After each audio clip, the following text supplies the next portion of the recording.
Hi, how you all? Happy Easter. So கிறிஸ்மஸ்க்கு video போட்டிருந்தேன். இப்போ ஈஸ்டருக்கும் வீடியோ போடலாம் அப்படின்னு சொல்லிட்டு. ஏன்னா நிறைய பேருக்கு நிறைய டவுட்ஸ் இருக்கும். என்கிட்டயும் நிறைய பேர் கேட்டாங்க. அந்த டவுட்ஸ்லாம் வந்து நான் டக்குன்னு ஒரு 3-4 மினிட்ஸில் நான் வந்து கிளியர் பண்ணிடுறேன். கண்டிப்பாக வீடியோ எண்டு வரைக்கும் பாருங்கள். ஸோ ஈஸ்டர்னால் என்ன?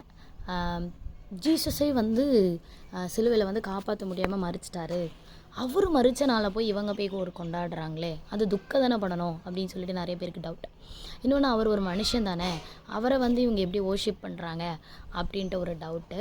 இன்னொன்று, அவரையே கொலை பண்ணிட்டாங்க, அவரை போயிட்டு எப்படி இவங்கெல்லாம் வணங்குறாங்க, அவரையே காப்பாற்றிக்க முடியலையே, அவர் எப்படி மற்றவங்களை காப்பாற்றுவார் அப்படின்னு சொல்லிட்டு நிறைய பேருக்கு டவுட் இருந்திருக்கும். ஸோ நான் இப்போ வந்து ஒரு ட்ரூத்து சொல்ல போகிறேன். என்னென்னு பார்த்தீங்கன்னா, ஜீசஸ் யாரோ 2000 இயர்ஸ்க்கு முன்னாடி வந்தவர் அல்ல. ஸோ அவர் சொல்கிறாரு பைபிளில், I am the first and the last. God பேசியிருக்காங்க, I am the beginning and the end. So இந்த வேர்ல்டு எப்படி க்ரியேட் பண்ணன்றதை துல்லியமாக எழுதி வச்சுருக்காங்க. துல்லியமாக எப்படி எந்தெந்த டேஸில் எப்படி இதுவாகும், இந்த வேர்ல்டு எப்படி அழியும், இந்த வேர்ல்டு வந்து எப்படி மக்கள் வாழுவாங்க, எப்படி படைக்கப்பட்டதுன்னு எல்லாமே தெளிவாக எழுதியிருக்கு. ஸோ ஆதியில் இருந்த கடவுள் வந்து என்ன பண்ணார்னா, மனுஷனாகி உலகத்துக்கு வந்து தான் 2000 இயர்ஸ் ஆகுதே தவிர, ஜீசஸ்ன்றவரே யாரோ 2000 இயர்ஸ்க்கு முறந்த ஒரு மனிதன் தான் அப்படி கிடையாது. ஆதியில் இருந்த அந்த கடவுள் வந்து மனிதனாக இந்த உலகத்தில் பிறந்து வந்து 2000 இயர்ஸ் ஆகுது. அதை தான் வந்து கிபி அப்படின்னு சொல்லிட்டு சொல்கிறாங்க. ஸோ அவர் எதுக்கு வரணும் அப்படின்னு பார்த்தீங்கன்னா, நம்ம எல்லாருமே சின் பண்ணி நிறைய தப்பு, எவ்வளோ பாவம் செய்து நம்ம எல்லாம் ஆண்டரை விட்டு விலக்கி போயிட்டோம். மறிச்சதுக்கப்புறம் தான் உண்மையான ஒரு ரியல் லைஃப் இருக்குது. ஸோ அது உண்மை தான். நரகம், சொர்க்கம், பரலோகம் அதை நம்ம பார்க்கல அப்படின்னு சொல்லிட்டு இது நிரந்தரமான லைஃப் கிடையாது. இது ஒரு 70 இயர்ஸ் 8 இயர்ஸ். ஸோ நம்ம எவ்வளோ தான் சம்பாரித்து வச்சு எவ்வளோ நல்ல வேலை, நல்ல போஸ்டிங்ஸு, நல்ல வீடு வாசல் வச்சுருந்தாலும் ஈவன் 1 rupees கூட நம்மளால் எடுத்துகிட்டு போக முடியாது. வாழ்கிற வரைக்கும் தான் எல்லாமே. ஸோ இதுக்கப்புறம் வர்றது தான் ரியல் லைஃப். ஸோ அதில் வந்து நம்ம எல்லாம் பாவம் செய்துட்டு நம்மளால் எங்கே போக முடியாது. பாவத்தின் சம்பளம் மரணம்னு பைபிள் சொல்லுது. ஸோ நம்ம அந்த பாவத்தோடு வந்து பரலோகம் போக முடியாது. அப்போ அதனால் நம்ம எல்லாம் நரகத்துக்கு போகிற வழியில் இருந்தோம். அப்போ ஆண்டவர் நம்ம மேலே வைத்த அன்புனால, ஏன்னா மனுஷனை உண்டாக்குனது அதே கடவுள் தானே.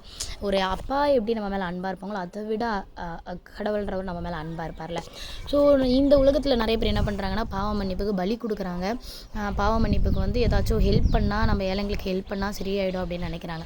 ஆனால் அது ட்ரூத் கிடையாது. ஸோ வந்து பாவ மன்னிப்புக்கு ஒரு பியூர் பிளட் சிந்தப்படணும். இந்த பூமியில் போகிற அந்த எல்லாருமே சின்னஸ் தான்.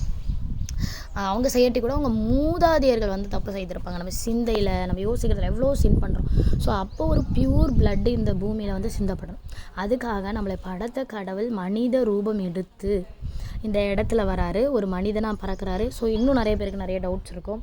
ஸோ அப்புறம் மனிதனை வந்தப்போ அங்கே காடாக யார் இருந்தாங்கன்னு பார்த்தீங்கன்னா, காட் வந்து ஆம்னி ப்ரெசன்ட். நம்மள மாதிரி ஒரு இடத்துல உட்காரவரில்ல. இப்போ நமக்கு பார்த்திங்கன்னா, நம்மளுடைய வெளியில் பார்க்குறது சரீரம், ஆவி, ஆத்துமா. So soul, spirit and flesh நமக்கு இருக்குது. ஸோ நம்ம மூணும் ஒரு டைமில் ஒரு இடத்துல தான் ஒர்க் பண்ண முடியும். ஆனால் காட் அப்படி கிடையாது. மூணு இடத்துல செயல்பட முடியும். So the father, son, holy spirit. So அவர் அங்கே இருக்கார் பரலோகத்தில். சேம் டைம் அவர் மனுஷ ரூபம் எடுத்து இங்கே இறங்கி வராரு.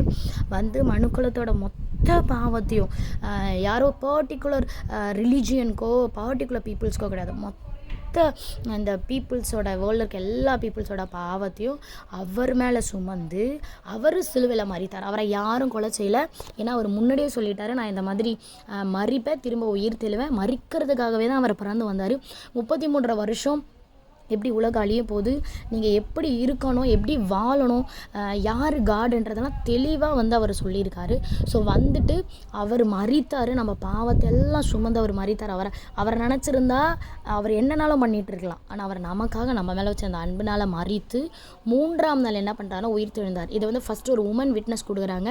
அப்புறம் 500 பீப்புள்ஸ் கிட்ட விட்னஸ் கொடுக்குறாங்க, அவர் உயிர் தெழுந்தாருங்க. இதுக்கு ப்ரூஃப் இப்போக்குமே திறக்கப்பட்ட ஒரு கல்லறை, இஸ்ரேலில் இப்பயுமே அவரோட கல்லறை திறந்து தான் இருக்குது. யார் கலரும் இது வரைக்கும் திறந்தது கிடையாது, அவர் கலரை திறந்துருக்கு.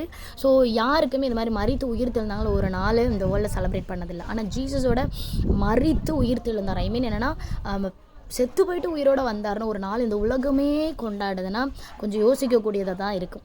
அதே மாதிரி அப்போ அந்த திறக்கப்பட்ட கலர்னு பார்த்திங்கன்னா, அந்த டைமில் ரோமர், ஜூஸ்லாம் பார்த்திங்கன்னா அவ்வளோ தூரம் அந்த பாடியை வந்து காவல் பண்ணி வச்சுருந்தாங்க. ஆனாலும் ஸோ இப்போ வரைக்கும் அந்த அவரோட பாடியை அவங்க கண்டுபிடிச்சிருக்கலாம். ஆனால் யாரும் இது வரைக்கும் என்ன பண்ணலைன்னா அதை கண்டுபிடிக்கவே முடியலை. ஏன்னா அவர் உயிர் தெழுந்தார். இன்னொரு விஷயம் என்னென்னா, ஜீவ்ஸில் வந்து ஒரு பழக்கம் இருக்கா, யாராச்சும் ஒரு இடத்துக்கு வந்துட்டு திரும்ப வரப்போகிறேன் நான் அப்படின்னு சொன்னால் அந்த கிளாத்தை வந்து வீட்டில் வந்து சாப்பிட்டு மடித்து வச்சுட்டு போவாங்களாம். ஜீசஸ் அதே மாதிரி அவர் மரித்து உயிர் தெழுந்ததுக்கப்புறம் அவருடைய கிளாத்தை வந்து மடித்து வச்சுட்டு போயிருக்கார்.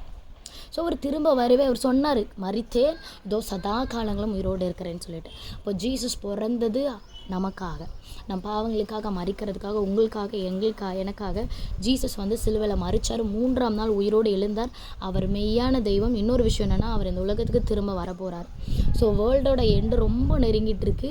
இந்த வாரை பற்றி இருக்கலாம், இஸ்ரேலை பற்றி இருக்கலாம், அமெரிக்காவை பற்றி இருக்கலாம், ரஷ்யாவை பற்றி இருக்கலாம், இந்த பாலஸ்தீன் பற்றி இருக்கலாம், காசா பற்றி இருக்கலாம், கொரோனா பற்றி இருக்கலாம், இப்போ பஞ்சம் வர்றதா இருக்கலாம், நமக்கு கேஸ் ப்ராப்ளம், எல்லாமே பைபிள் எழுதியிருக்கு. இது எல்லாம் ஜீசஸ் கம்மிங்கான அடையாளங்கள். ஸோ அவர் மரித்தது உங்களுக்காக, அவர் உயிர் தெழுந்தது உங்களுக்காக. அவர் யாரோ ஃபாரின் காட் கிடையாது, அவர் காடு மனிதனாக வந்து உங்களுக்காக எனக்காக மரித்திருக்கிறார். பாவ மன்னிப்பு இயேசுவோட ரத்தத்தினால மட்டும்தான் உண்டு. ஆட்டாலேயோ மாடாலேயோ இல்லை நான் ஹெல்ப் பண்ணுறேன், நான் ஒழுங்காக ரிச்சுவல்ஸ் பண்ணுறேன், எதுனாலையும் கிடையாது. கடவுளோட ரத்தம். மனுஷனாக வந்து ரத்தம் சிந்தப்படணும். பாவம் இல்லாத அவர் நமக்காக பாவமானார்.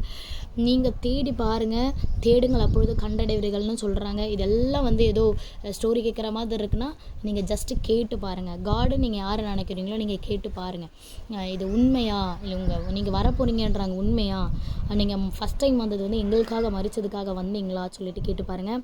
கர்த்தர் உங்களை எல்லாரையும் ஆசீர்வதிப்பார்.